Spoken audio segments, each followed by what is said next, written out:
Այսօր առավոտյան Երևանում ոստիկանը օդ է կրակել երիտասարդների ծեծկռտուքը դադարեցնելու համար։ Դեպքը տեղի է ունեցել Ազգային գրադարանի հարակից տարածքում։ Ըստ պաշտոնական աղբյուրի 2 տասնյակից ավելի երիտասարդներ ծեծելիս են եղել մի այլ երիտասարդի։ Ոստիկանության գվարդիայի ծառայողները օրենքով սահմանված կարգով նախազգուշական 2 կրակոց են արձակել օդ։ Ծեծի մասնակիցներից մեկին ձերբակալել են եւ տարել ոստիկանության կենտրոնի բաժին։ Միջադեպի մյուս մասնակիցներին այժմ որոնում են իրավապահները։ Երևանում օրը ցերեկով բնակելի շենքերի բակում հանրակրթական դպրոցի հարևանությամբ արյունալի իրաձգության մասնակիցներից մեկին կալանավորել են, 5 հոգու տնային կալանքի ուղարկել։ Այս մասին Նյուզեեմին հայտնել են քննչական կոմիտեից։ Փետրվարի 18-ին Աջափնյակ վարչական շրջանում մի խումբ երիտասարդներ կրակել էին միմյանց ուղղությամբ։ Հրազենային վնասվածքներով 10 քաղաքացու տեղափոխել էին Երևանի տարբեր հիվանդանոցներ։ Վիրավորներից մեկը մահացել էր հենց վիրահատական սենյակում։ Արարատ Միրզոյան Հայաստանն ու Ադրբեջանը վճռական քայլեր են ձեռնարկել տարածաշրջանում երկարատև խաղաղություն հաստատելու համար, հայտարարել է արտգործնախարար Արարատ Միրզոյանը ՄԱԿ-ի մարդու իրավունքների խորհրդում։ Նրա խոսքով Վաշինգտոնում Փաշինյան-Թրամփ-Ալիև հանդիպումից հետո ոչ միայն խաղաղություն է հաստատվել Երևանի ու Բաքվի միջև, այլև ճանապարհ է հարթվել առևտրային կապերի եւ մարդկային շփումների համար։ Միրզոյանը այդուհանդերձ չի մոռացել խոսել նաեւ ադրբեջանական բանտերում տառապող մեր 19 հայրենակիցների պատերազմի հետևանքով անհետ կորածների ճակատագրի մասին։ Unequivocally premised on the conviction that the human rights pillar of the United Nations Մենք ընտրել ենք հաշտեցման դժվարին ուղի, սա իսկապես դժվարին ձեռնարկ է, քանի որ 19 հայ ձերբակալվածներ դեռևս պահվում են Բաքվում եւ անհրաժեշտություն կա պարզաբանելու անհետ կորածների ու բռնի անհետացումների դեպքերի ճակատագրերը, ինչպես նաեւ աղավաղված պատմական թեզերի տարածման պայմաններում։ Հայաստանի դեմ ուղղված հիբրիդային սպառնալիքների մասին նույնպես հիշատակել է Միրզոյանը իր ելույթում, ըստ նախարարի, Հայաստանն այս օրերին բախվում է լայնածավալ հիբրիդային հարձակումների եւ արտաքին միջամտության փորձերի։ Միրզոյանը ասել է մեջբերում Հայաստանը հայտնվել է համակարգված թշնամական արշավների թիրախում, որոնց նպատակն է ապատեղեկատվության եւ մանիպուլյացիաների միջոցով թուլացնել քաղաքացիների վստահությունը ժողովրդավարական ինստիտուտների հանդեպ։ Միրզոյանը սակայն չի հստակեցրել, թե կոնկրետ որ երկրից տարածաշրջանից են այդ հիբրիդային սպառնալիքները։ hybrid threats including disinformation, manipulation and foreign interference Փետրվարի 23-ին Պաշտպանության նախարար Սուրեն Պապիկյանը պաշտոնական այցով ժամանել է Իրանի Իսլամական Հանրապետություն։ Սոցցանցի իր էջում նախարարը տեսանյութ է հրապարակել։ Իրանի արտգործնախարարության խոսնակ Իսմայիլ Բաղային հայտարարել է, որ Թեհրանն այս փուլում աշխատում է ԱՄՆ-ի հետ հնարավոր համաձայնագրի տեքստի պատրաստման շուրջ։ Նա չի հաստատել այն լուրերը, թե հնարավոր է կնքվի միջուկային ծրագրին առնչվող որևէ ժամանակավոր գործարք։ Իրանի նախագահ Մասուդ Փեզեշքյանը նշել է, որ վերջին բանակցությունների ընթացքում կողմերը գործնական առաջարկներ են ներկայացրել, ինչը դրական արդյունք է գործընթացում։ Այնուհանդերձ նախագահը շեշտել է, որ իրենք շարունակում են ամենայն ուշադրությամբ հետևել ԱՄՆ-ի գործողություններին եւ ձեռնարկել են բոլոր անհրաժեշտ քայլերը ցանկացած սցենարի պատրաստ լինելու համար։ Իրանի մի շարք խոշոր քաղաքներում ուսանողները դուրս են եկել փողոց հարգելու հունվարյան հուզումների ժամանակ զոհվածների հիշատակը եւ հնչեցրել հակակառավարական կարգախոսներ։ Սրան զուգահեռ Պարսից ծոցում ԱՄՆ-ն մեծացրել է իր ռազմական ներկայությունը։ Դոնալդ Թրամփը շարունակում է սպառնալ մեջբերում սարսափելի հետևանքներով, եթե Իրանը չհամաձայնի միջուկային նոր պայմանագիր ստորագրել։ Թեև Թեհրանը հայտարարում է, որ չի ընկրկի ճնշումների առաջ, այնուամենայնիվ կողմերը պատրաստվում են այս հինգշաբթի Ժնևում անցկացնել բանակցությունների երրորդ փուլը։ Թեհրանը փոխզիջումային քայլ է համարում հարստացրած ուրանի մի մասը արտերկիր ուղարկելու տարբերակը պատժամիջոցների չեղարկման դիմաց։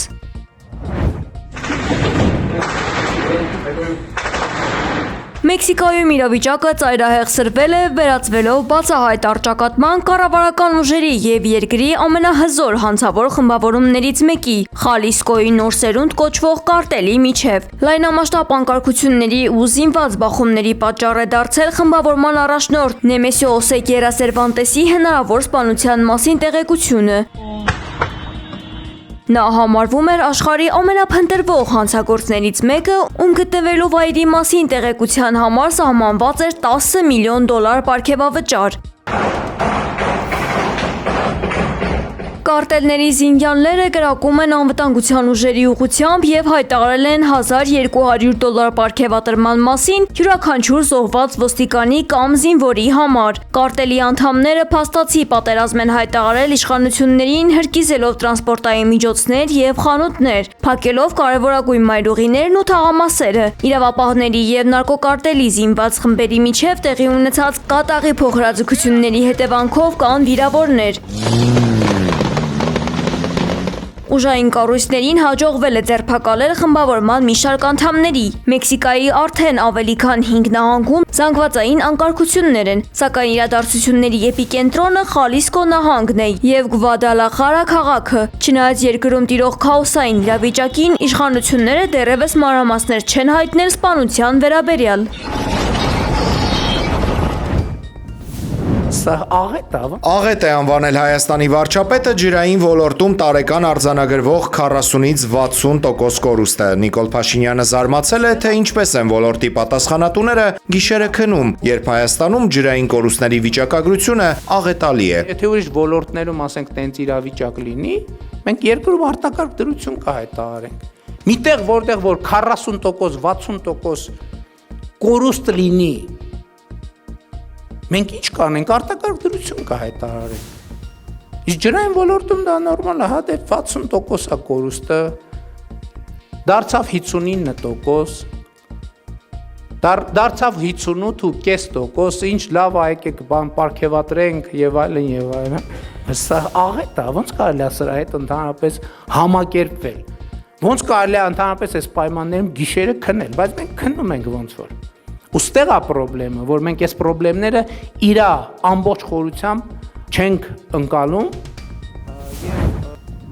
2025 թվականի տվյալներով Հայաստան ժամանող զբոսաշրջիկների 41%-ը Ռուսաստանի Դաշնությունից է։ Մամուլի ասուլիսում վիճակագրություն է ներկայացրել զբոսաշրջության կոմիտեի նախագահ Լուսինե Գևորգյանը։ Դեկտեմբեր ամսին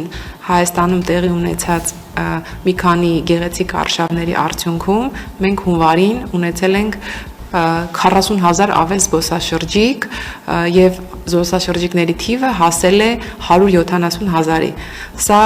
նախորդ տարվա հետ համեմատ մոտ 29% աճ է։ Առաջին եռյակում են նաև Վրաստանը և Իրանը։ Վրաստանից ժամանումները հասել են շուրջ 300,000-ի։ Վերջերս Հայաստան պաշտոնական այցի շրջանակներում Վրաստանի էկոնոմիկայի նախարար Մարիամ Կվրիվիշվիլին նշել էր, որ դեպի Հայաստան ուղևորությունները արագորեն աճում են, և դրա հիմնական պատճառն այն է, որ վրացիները սիրում են Հայաստանի գիշերային կյանքը և հաճախ գալիս են հենց հանգստի ու ժամանցի նպատակով։ Դոնալդ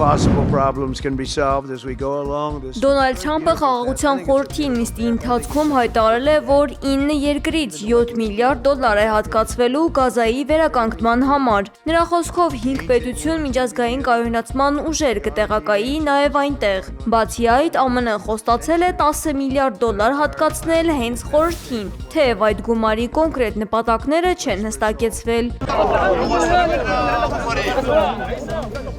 Չնայած այս հայտարարություններին, խոստացված միջոցները զգալիորեն զիջում են ՄԱԿ-ի գնահատած $70 միլիարդ, որն անհրաժեշտ է հիմնահատակ ավերված տարածքները վերակառուցելու համար։ Մինչև Վաշինգտոնում քննարկվում են դիվանագիտական ծրագրեր, Գազայի բնակիչները ծայրահեղ անվստահությամբ են վերաբերվում այս նախաձեռնություններին, քանի որ անցած տարվա հոկտեմբերից հաստատված հրադադարից հետո գրեթե ոչինչ չի փոխվել։ Տեղացիները նշել են, որ խոստացված օգնությունը տեղ չի հասնում, իսկ Իսրայելը շարունակում է ամենօրյա ռմբակոծություններն ու հրադադարի խախտումները։ Գազայում առողջապահական, կրթական և սանիտարական ծառայությունները գրեթե չեն գործում։ 100,000-ավոր մարդիկ շարունակում են գոյատևել վրաններում։ Շատերի համար վերականգնումը իմաստազրկվում է, քանի դեռ Իսրայելը շարունակում է ավերածությունները։ Գազայի ժողովրդի հիմնական պահանջն իրական անվտանգությունն է։ Багато деталей не буду казати, якщо можна. Ուկրաինայի նախագահ Վլադիմիր Զելենսկին հայտարարել է, որ Վլադիմիր Պուտինն արդեն սկսել է երրորդ համաշխարհային պատերազմը։ Ըստ նրա, Ռուսաստանը ցանկանում է աշխարհին պարտադրել կյանքի այլ ձև և փոխել մարդկանց ազատ ընտրությունը։ Հակամարտության 4-րդ տարելիցին ընդառաջ Ուկրաինայի նախագահը շեշտել է, որ այս պատերազմը պետք է դադարեցվի, քանի դեռ Ռուսաստանը նոր տարածքներ չի զավթել։ Ռազմաճակատում տիրող իրավիճակի վերաբերյալ Զելենսկին հայտնել է, որ այսօրվա դրությամբ արդեն ազատագրվել է 300 քառակուսի կիլոմետր տարածք։ Նա նշել է, որ ռուսական քարտեզներն այլևս չեն համապատասխանում իրականությանը, եւ թշնամին իրականում չի վերահսկում այն վայրերը, որոնց մասին բարձրաձայնում է։